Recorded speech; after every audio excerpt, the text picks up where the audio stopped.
उल्हासनगर शहराला हादरवून टाकणारी अत्यंत हृदयद्रावक आणि संतापजनक घटना कॅम्प क्रमांक 3 मध्ये घडली आहे।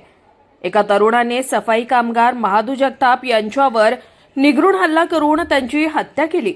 मात्र या घटनेचा सर्वात मोठा धक्का तेव्हा बसला जेव्हा पतीच्या हत्येची बातमी समजताच त्यांच्या पत्नीनेही गळफास घेऊन आत्महत्या केली। या दुहेरी शोकांतिकेमुळे संपूर्ण परिसरात शोककळा पसरली असून नागरिकांमध्ये संताप व्यक्त होतोय।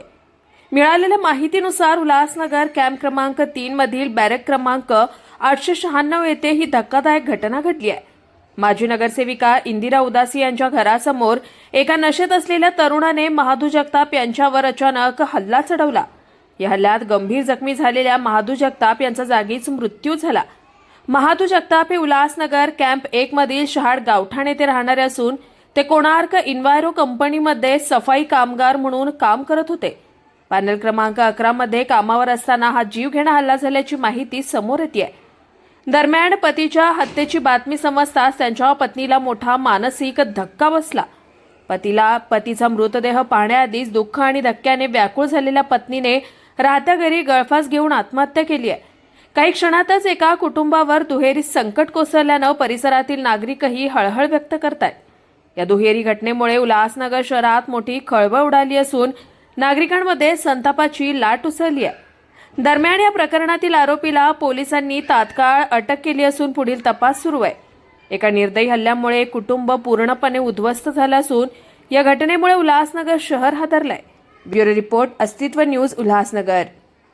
मध्यवर्ती पोलीस स्टेशन अंतर्गतची संबंधची घटना आहे। यामध्ये संबंधित जो आरोपी आहे याने या सफाई कामगाराशी त्यांनी वाद केले आणि वादातून संबंधित कर्मचाऱ्याची हत्या झाल्याचं निष्पन्न होत आहे। यामध्ये आरोपी नेहमी कचरा जो आहे तो व्यवस्थित ठेवत नव्हता आणि या अगोदरही एकदा त्यांचे वाद झाले होते। आज सकाळी या वादाचं रूपांतर जे आहे ते हत्येत झाल्याचं निष्पन्न होत आहे। या संदर्भाने मध्यवर्ती पोलीस स्टेशन अंतर्गत आपण BNS 103 नुसार गुन्हा दाखल केलेला आहे आणि संबंधित आरोपी जो आहे त्याच्यावरती आपण अटकेची कारवाई केलेली आहे।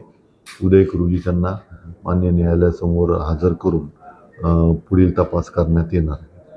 आरोपीची काय गुन्हेगारी पार्श्वभूमी होती? या अगोदर त्याच्यावरती एक हाणामारीचा गुन्हा दाखल होता आणि 1.5 वर्षापूर्वीचा तो प्रकार होता।